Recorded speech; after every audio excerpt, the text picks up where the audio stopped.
Life is made of moments, each one a precious opportunity. Yet every year, roughly 70 people in Salem miss these moments due to sudden cardiac arrest. These are people's mothers, fathers,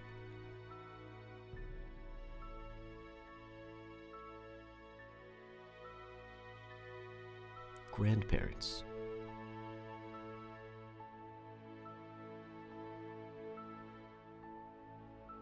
and sons and daughters. Don't miss out on life's moments. In the United States, over 1,000 people per day die from sudden cardiac arrest.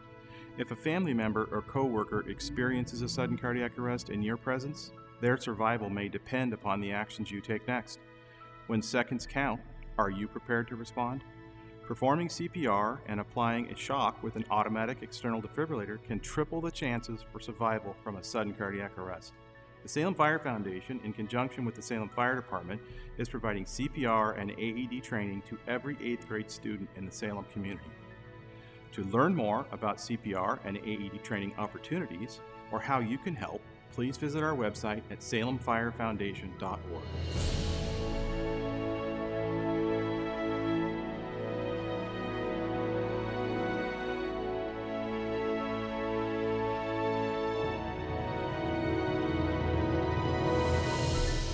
Whose life will you save today?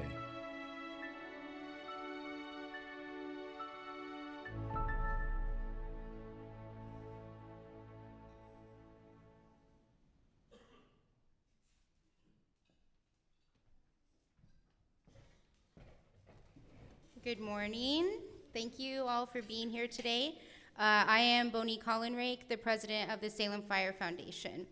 Just a couple items of business. I'm sure that you've already done this, but please silence your cell phones, unless you're a firefighter and need them on. If you purchased raffle tickets, we are doing that drawing later this afternoon, so there's still time to buy some. And we also are selling flowers and wine, so you can grab some on your way out for your sweetheart. Join me and stand for the presentation of the colors and the Pledge of Allegiance by the Salem Fire Department Honor Guard.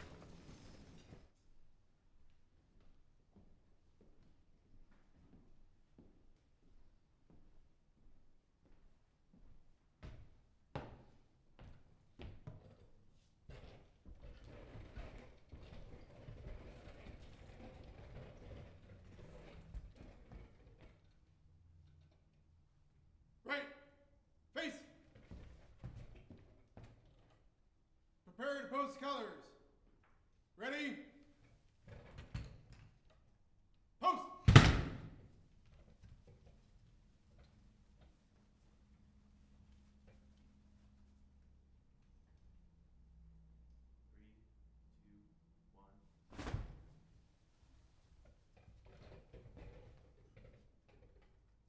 Ready, face!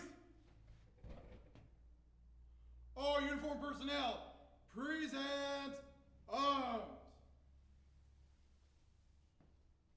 I pledge allegiance to the flag of the United States of America and to the republic for which it stands, one nation, under God, indivisible, with liberty and justice for all. Order, arms. Ready, face. Forward, march.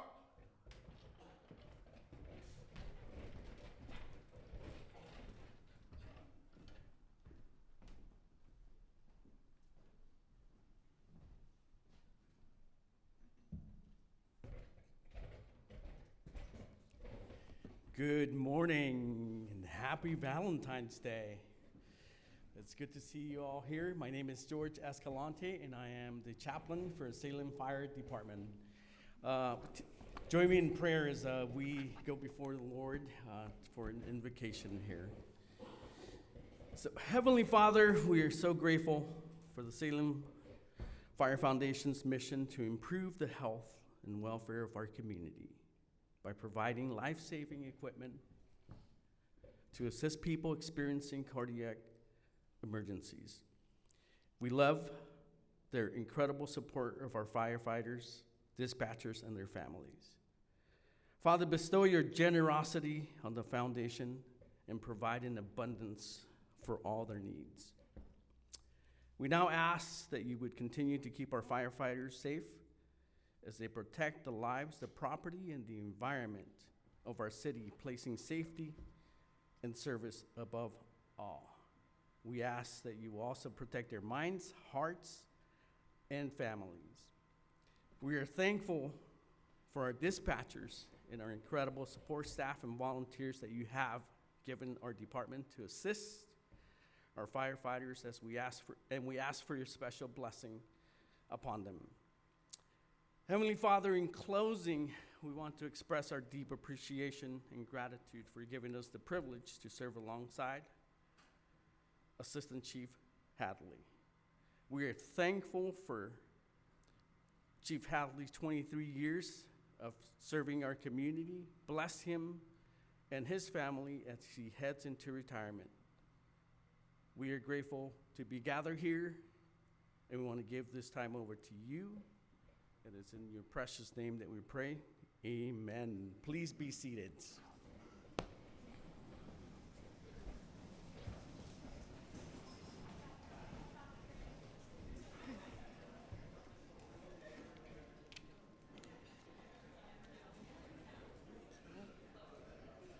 Thank you, Chaplain, and thanks to all of you for attending the first ever Salem Fire Foundation Sustainers Breakfast.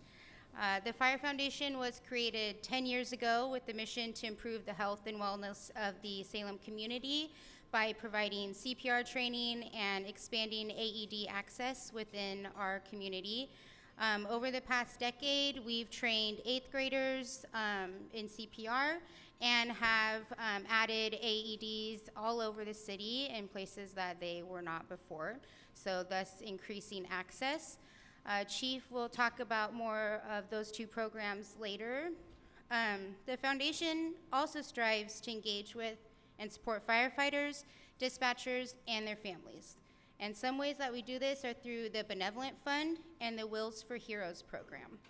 The Benevolent Fund provides a financial security or safety net for firefighters, dispatchers, and their loved ones through times of tragedy. And the Wheels for Heroes program connects firefighters with local attorneys so that they can prepare their wills and any estate planning at no cost to them. None of these programs or this event would be possible without the financial support of donors or sponsors. So let's take a moment to recognize the Stayin Alive sponsors. Please hold your applause until the end, please. Our captain sponsors, McDonald's, Falk Ambulance, Pioneer Trust Bank. Firefighter sponsors, Advantage Heating and Air Conditioning, White Oak Construction, Montgomery Construction Group, Jackman Wealth Management, LLC. Cadet sponsors, Mike and Chris Brayett, Bank of the Pacific, Capital Auto Group, Neiman Plastic Surgery, Quality Men's Health, Coldwell Banker Commercial Mountain West Real Estate, Douglas, Conroy, Gibb, and Pacheco, LPC. Also, a special thank you to our venue, Willamette Heritage Center, for their incredible hospitality. You guys can applause now.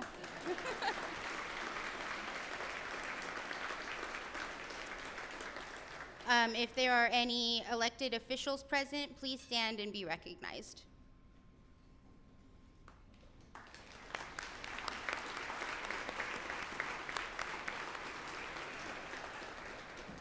Thank you. Now help me welcome Salem Fire Chief Mike Niblock. Chief Mike Niblock has over 35 years of experience in the fire service, starting his career in the city of Richland, Washington. He was there for 16 years before he joined Salem Fire. He came on as deputy chief in 2004, where he headed the operations division until being appointed interim fire chief in June 2009. On April 5th, 2010, he was officially appointed as the 42nd Fire Chief of the Salem Fire Department. When he retires later this year, he will be the second longest serving fire chief in the 167-year history of the Salem Fire Department. serving a total of 15 years and 3 months. Let's welcome Chief.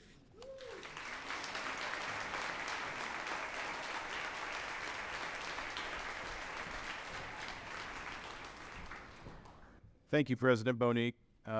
Good morning and happy Valentine's Day. It's awesome to see this many people in this room. We feel the support. That's very much appreciated. I hope that you find our program enlightening and encouraging as we share about the important work of the Salem Fire Foundation and the Salem Fire Department, and how you can play a role in helping others in our community. Our core mission is saving lives. I want to start by providing you some brief historical context regarding the challenges that men and women face every day in the Salem Fire Department to provide service to the community. This slide compares population growth, call volume, and available resources. Our population growth in Salem has increased 13.3% since 2011. Our call volume has grown 89.5%, or 32,040 calls in 2023. During that same time frame, our resources available to respond to these calls has remained static at 43 firefighters on duty in 2011 and 43 firefighters on duty today. The increasing population growth and drastically increasing requests for service has had a noticeable impact on our ability to meet the emergent needs of our community. The national standard for emergency response for a critical medical call from dispatch to arrival is 5 minutes at the 90th percentile. Last year, we only achieved that standard 49.5% of the time. That's a lot of numbers, but what's really important is this translates into 6,824 people in our community in Salem who experienced a critical life-threatening emergency last year that had to wait more than 5 minutes for us to arrive. Why is that important? When you have a cardiac arrest like we're going to demonstrate for you today, at the 6-minute mark, your brain begins to die. And you don't go to the hospital, you go to the morgue. And this probably isn't stuff you normally hear at a breakfast on Valentine's Day, but this is the reality. So 6,824 people. That's a lot of people who had to wait more than 5 minutes for arrival. I can tell you personal experience. I had to call 911 for the first time in my life. My wife passed out, stopped breathing for 30 seconds, and I'm in the business, and took them 3 minutes to get there. It seemed like forever. So 5 minutes is a long time. Fortunately, she's with us here today still, and she did say that she saw some beautiful light and some women picking flowers in the meadow, and I told her to stay away from the light. Come back. You're not done yet. So, time matters when you have a loved one experience a critical medical emergency. In fact, seconds count. When you experience a sudden cardiac arrest, it's critical that you receive CPR and a shock from an AED as soon as possible to improve your chances for survival. In fact, if you get immediate CPR and a shock from an AED, it triples your chances of survival for that event. And when we say survival, we mean we count a save as somebody who has an event like that, is clinically dead basically, they're resuscitated, they go to the hospital, they walk out of the hospital with no neurological deficit, back to their family, back to their lives, back to more birthdays and Christmases and parties and everything that we all take for granted every day. They get to continue on in life. That's a save for us. That's a very high bar. Salem Fire Foundation was created to assist the fire department in raising our sudden cardiac arrest rate in our community and to educate 75% of our community in CPR and AED usage. And since 2015, when we began tracking how many saves we had per year, there's been 168 people verified saves in our community since 2015. 168 people are still alive. That's a ton. If you look around this room, that's about 3/4 of this room. That's a lot of people. To date, we have placed over 500 publicly accessible AEDs in our community through generous donations from grants like Pacific Stare, Salem Health, and the whole foundation. We've placed AEDs in every police car in Salem and Kaiser. We just added 69 verified responder AEDs for off-duty Salem firefighter paramedics who volunteered to carry them. They're notified through the PulsePoint app, and if you don't have that, you need to get that on your phone. It'll let you know that there's a cardiac arrest with a 1/4 mile of your location, and you can go save somebody's life. You can do CPR. Tells you where all the AEDs are in town. We've also trained 30,000 eighth graders since 2015 how to do CPR and how to use an AD. And I guarantee you, if you have a heart attack in front of one of these kids, they are going to do CPR on you. They're ready to go. And so far, 3 of them have saved a family member using the skills they learned in our program. And I want to shout out to Chrissy Perry. When we first approached the school district about this, I think they were like, what? You guys want to teach CPR? And we pulled it off the first year, went off without a hitch, and we've done it every year since. And our overall goal, like I said, is to have 75% of our population trained and knowing how to do CPR. So just as a show of hands, who in this room knows how to do CPR and how to use an AD? Okay, not everybody has their hand up. So you're going to get an email after this event offering you a free 1-hour class. And I'm serious, we're going to offer a free 1-hour class. You and your family need to know CPR. Wanting to learn it after the event, it's not good. You want to know it before the event. It's up 1 hour of your time. We will provide it free. So you are going to get an email inviting you to a CPR training. We'll provide that. That's how critical this is. And 60% of our cardiac arrests occur in the home. They're not in a public place. They're in front of your family members. So get the training, know how to respond. I think with all of that, we can all agree the critical work of the Salem Fire Foundation needs to continue to achieve our goals of saving more lives in our community. And to that end, this morning, I want to provide you with a demonstration of what happens during a sudden cardiac arrest resuscitation event. This may be shocking.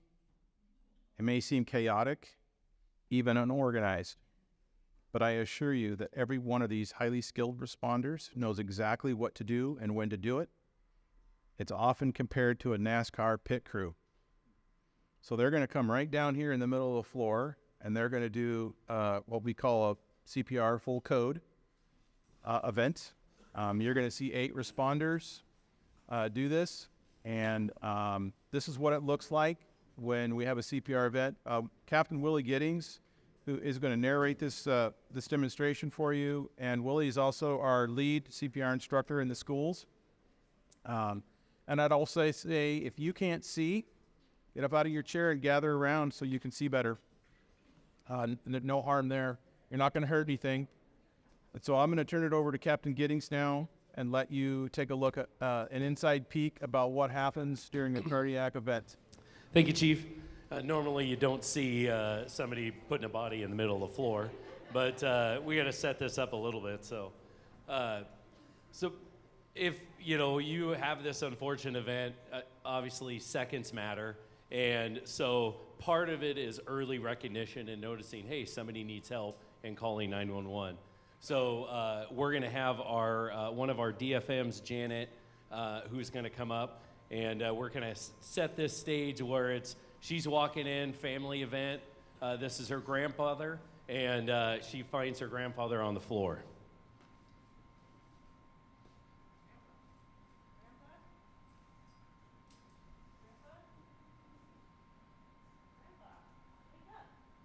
So first thing she does is try to wake the person up, see if they're just sleeping. Maybe they just passed out. So there's no response.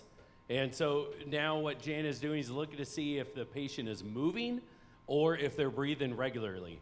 And so we teach hands-only CPR. You don't have to check a pulse anymore.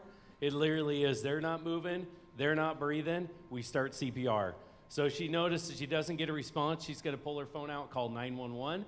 Because again, she wants to get help as quick as possible. So Janet calls 911, and then the dispatcher will ask her, hey, where are you at? Do you know how to do CPR? Give her CPR instructions, which is, 2 hands, center of the chest, and push hard, push fast. We're looking for about 2 inches down and 2 inches up. And so she's going to compress. Now, in real life, like Chief Niblock was saying, it takes several minutes for our response. Because, of course, we're out and about in the city. And so our first engine company is going to arrive in a minute. Now, typically, again, it's 3 to 5, maybe longer.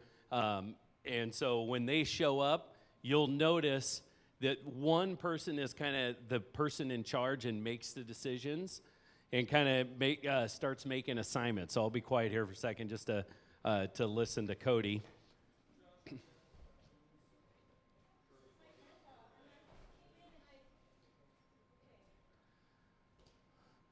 So we quickly asked the family a couple quick questions.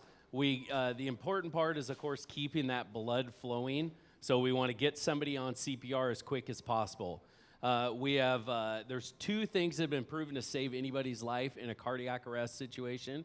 One is hands-only CPR, and two is that AED. So all the IVs and all the extra stuff hasn't really proven to save anybody's life. That's why we jump right on CPR and start. So you notice one of the firefighters is bagging.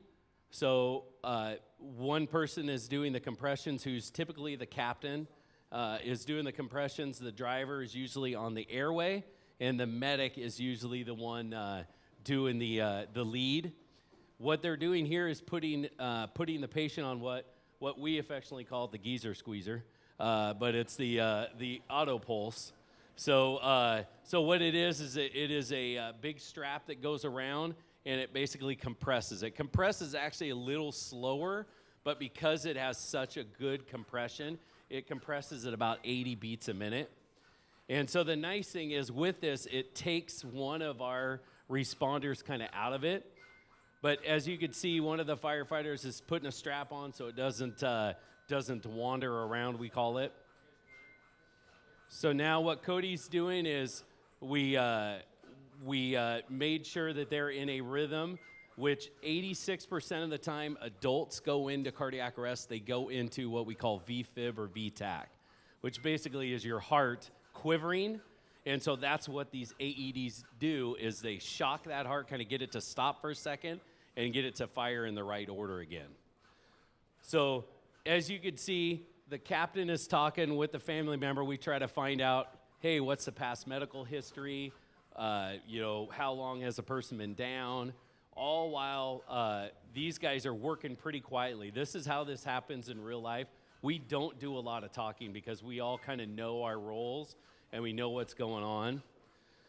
So as you see, we haven't started an IV. We haven't started any of that because we're focusing on our main part, which is CPR and our defibrillation. So we focus everything around 2 minutes. The reason for the 2 minutes is because when we don't have this nice mechanical CPR, you get pretty tuckered out after doing CPR for 2 minutes. I don't know if I saw a lot of people put their hands up that they've done the CPR class, and you do CPR on a mannequin for 2 minutes, you're tired. So we switch out. That's one of the reasons we also respond with 2 engine companies and a medic unit, so we have 8 people show up on one cardiac arrest. That way, we have got extra folks to switch out as we get tired and stuff like that. So Cody, he's the handsome young gentleman, not the older one to the left. Just kidding. So he basically makes sure that everything's running smoothly. If he needs to change anything, we kind of have that person that's in the lead stand back and just make sure that everything is running fine. It's been another 2 minutes, so we're verifying that they are still in a VFib VTAC. So that is that quick pause that you see, because we have to verify that they have no pulse still. You saw the medic unit arrive, and they took over and they put a tube down their throat. So, and you can see, if everybody can see on there, their stack. We call it the stack. There's a whole bunch of stuff that's added to it.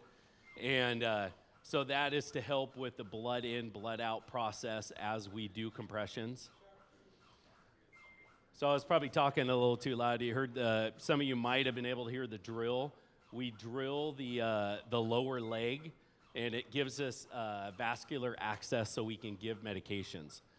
So what we do is we shock twice, and then we do our first medication, which the medication is adrenaline, is our first one that we give. It's called epi, or adrenaline. So we give that. And then you can see not much talking going on as the crews show up. The firefighter Cody, who is first on scene, is the one still in charge. So he just kind of globally making sure everything's okay.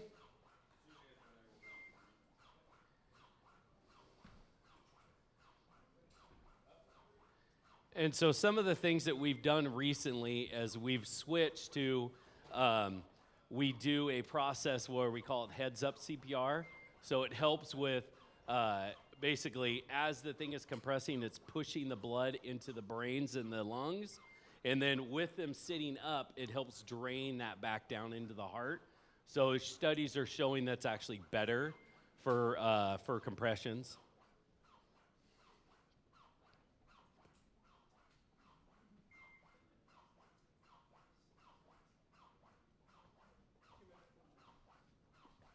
So once we get what we call ROSC, return of spontaneous circulation, we verify that, turn the machine off because of course they don't need the thumping anymore, and then we decide to transport.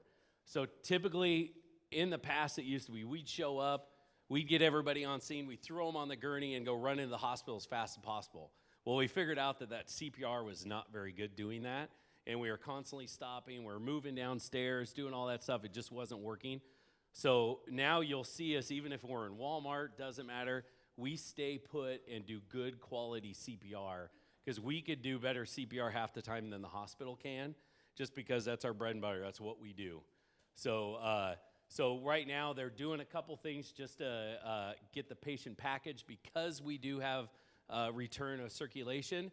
So we do like a quick thing, we do like a blood pressure, we check a 12 lead. We don't just rush out because studies show that they re-arrest within the first couple minutes. So if we're still sitting there and they re-arrest, we can start the machine. We're not in the middle of moving somebody out of a living room or going downstairs, stuff like that. So that's what you see there. Not much going on. We kind of have more people than we need right now because, yay, we saved them. But we're just doing those couple things, making sure that the blood pressure's good, still have the pulse, our 12 lead, and then off we go.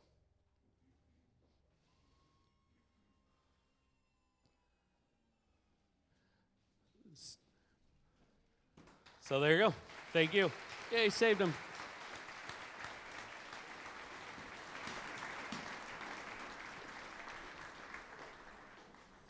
So I'll turn it over to Chief Nibble.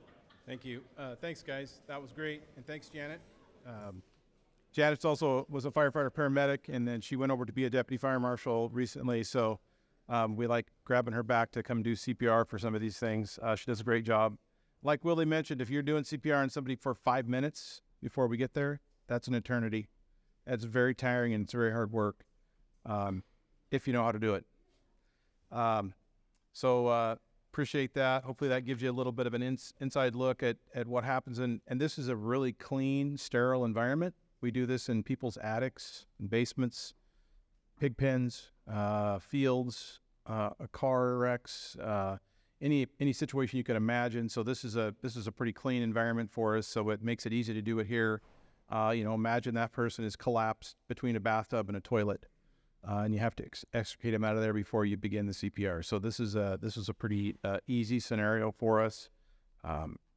So now I'd like to take a moment and join me and watch this short video while we share the importance of our mission and hear from a family whose lives was changed because of this foundation and training that they had.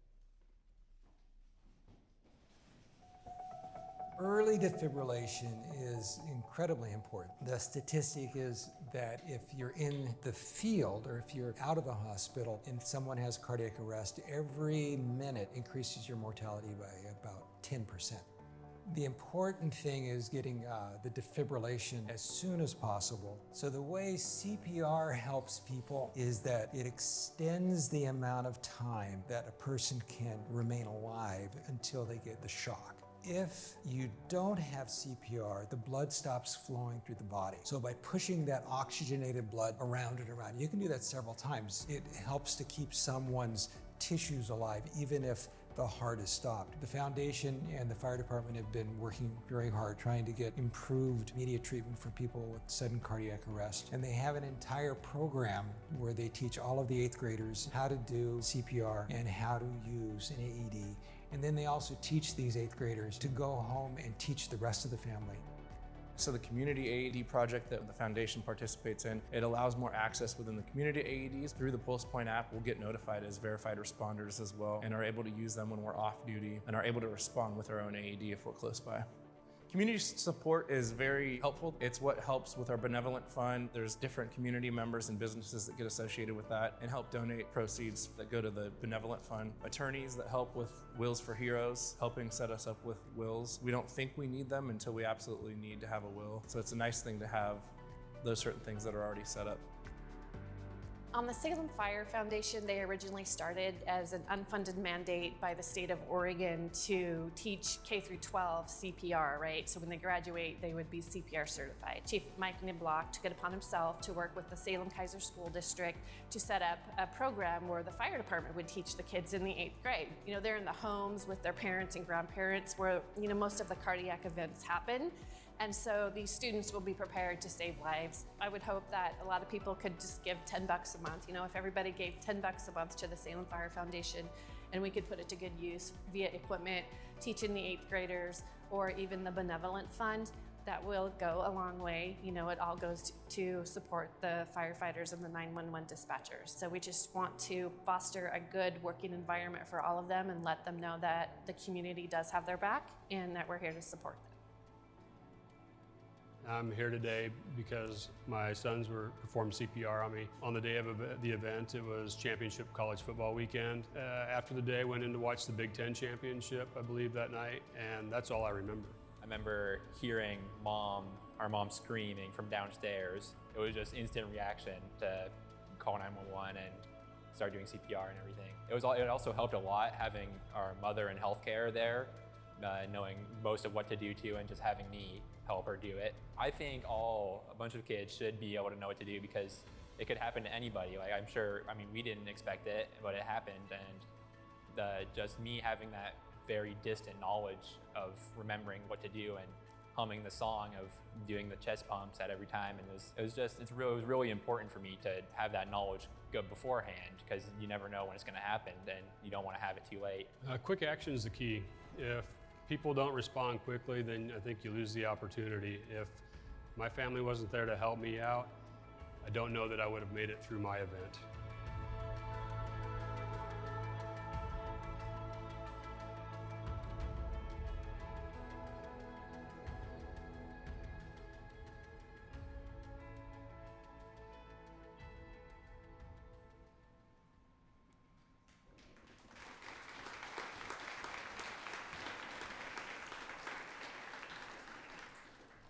So it really is an honor. I've had the privilege to meet some of the families who have had successful resuscitations, and there is nothing more powerful than getting to feel their joy.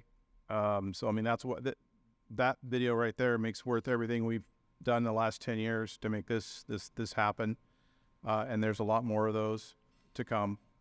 So I also want to express my deep appreciation for, all of the sponsors that stepped up early on. You saw the first video from when we first started, Dick Withnell and Withnell Auto Group, Jerry Frank, all of our board members, our founding board members were just fantastic.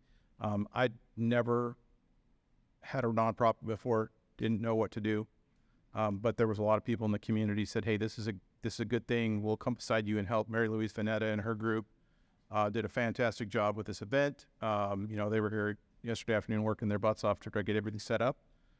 So I'm just really appreciative of that. The school district, the hospital, all the partners we have in this community make it easy to do this kind of work, and it's very rewarding.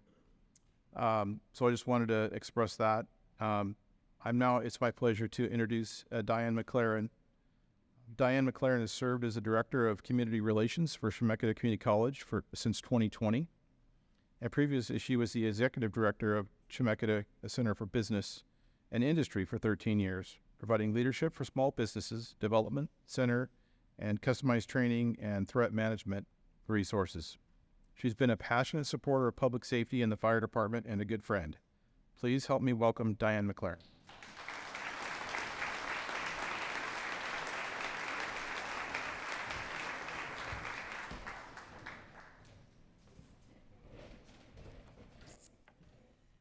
Good morning and happy Valentine's Day. It's an honor today to be with all of you to support the Salem Fire Foundation and the great work that they do. This morning, you have seen firefighters in action. You've heard inspiring stories and gotten just a glimpse of how contributions to the foundation have made a difference in many families' lives in Salem. I'd like to share a personal story with you. In 2013, my husband, Mike McLaren, and I were training to run Hood to Coast. On a sunny Saturday morning in March, Mike asked me to go on a run with him in and around the Creekside neighborhood where we lived. We had mapped out a challenging 6-mile course for training that included lots of hills and some flat roads. We weren't fast runners, but we could do the course in under 60 minutes. I declined to go on the run with him that morning since we had plans to golf in the afternoon and household chores just seemed more pressing. So Mike went on that run alone. When Mike didn't return home after a couple of hours, I began to worry, and I started calling family and friends to see if they could locate him. I realized he had left home without a cell phone or any identification. After 3 hours, I called Salem Hospital to see if he had been admitted there, which he had not. After 5 hours of searching, I contacted Salem Police. No one knew where he was. 8 hours after Mike had left the house, a chaplain and a police officer arrived at my door, and I learned what had happened to Mike. That morning, while running alone, Mike suffered sudden cardiac arrest and collapsed on the sidewalk near Creekside Golf Course. As I look back, I'd like to think that had I been with him, I would have had the fortitude and skills to perform CPR, but I wasn't with him. So I'd like to think that the person who found him lying on the sidewalk had the fortitude and skills to perform CPR, but I don't know if they did.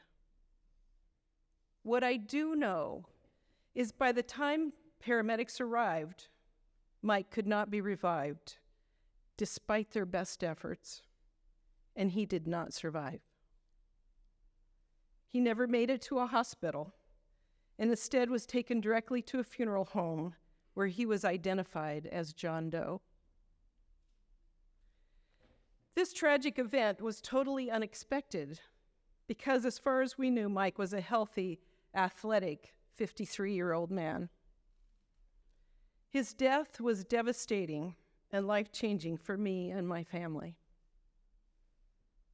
And it's by God's grace that I had light in my darkest days and had hope.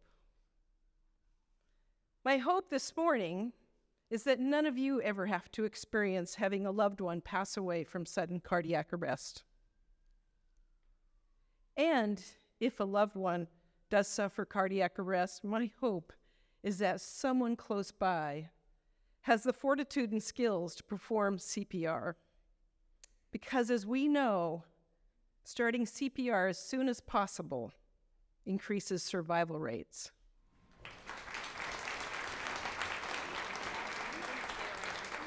This event happened because of this board. So thank you to this entire board for their dedication to the foundation and firefighters and dispatchers in our community. It is an honor for me to sit on this board with all of these amazing people. But I did mention that Chief's retiring later this year, and we appreciate him endlessly. So we have a little something to gift him, to remember us by, perhaps.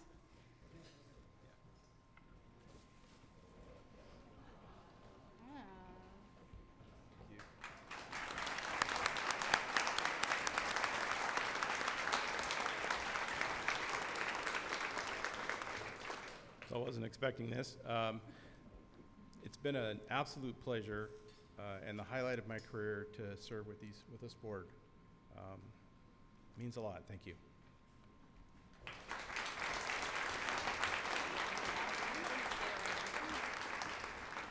Thank you, Board and Chief. That concludes our program. We do have some things. We still have our raffle.